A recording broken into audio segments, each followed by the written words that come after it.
Hey, 8th grade. We're just finishing up supper around the Oaks house, and I just wanted to do a real quick video. This is the only one I'm doing this week. You're going to be close to finishing the book this week, and then we'll have other projects we're going to do for the last couple of weeks. Last week, you ended on 23.3 with George H.W. Bush and talking about the first Persian Gulf War. It was Schwarzkopf and Powell.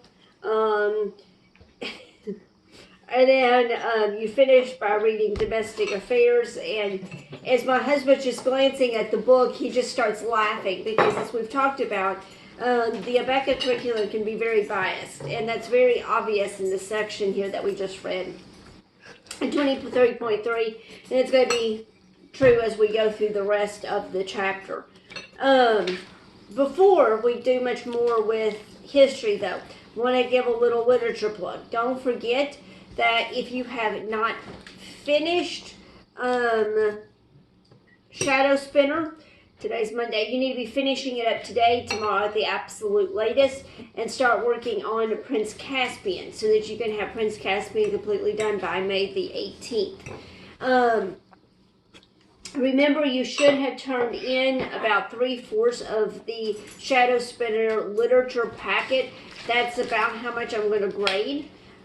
So if you didn't turn in at least 3/4 of it, email me at about 3/4 of the literature packet. Back to history. So that's 23.3 that you read last week. Today you're going to read 23.4 on Clinton.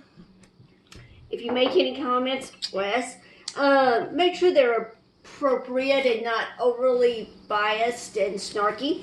Then after that, you will finish and head on into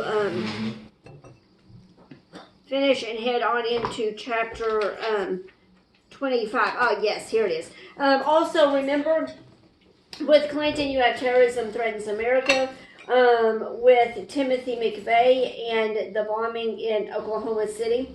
The explosion destroyed much of the building and killed 168 people, including 19 children. We're now in stuff that I was alive for, and ask your parents about it. I can remember hearing about the Oklahoma City bombing on the news, and just the devastation I felt. Partially because of knowing that a daycare was there, and that a daycare had been hit, and seeing the front of that building, and knowing that kids had been in there. And then adding to that, knowing the fact that it was an American that did it. You know, it's one thing when a foreign country is attacking you. It's another thing when it's an American that's doing it. So then we'll head on in later on this week into 24.1 with George W. Bush. Of course, you'll read about September the 11th, 9/11. I will include Bush's speech to Congress after 9/11 for you to read. If I can get it to work, I will attach a PowerPoint for you. And then you'll finish up by reading about Obama. So that's pretty much one video that covers the entire week of what you are doing. Basically, I just wanted to kind of touch base with you because this is driving me crazy, not getting to actually talk to you in person and teach like normal, and also wanted to make a literature plug. So don't forget to be working on that. Miss you all, love you all.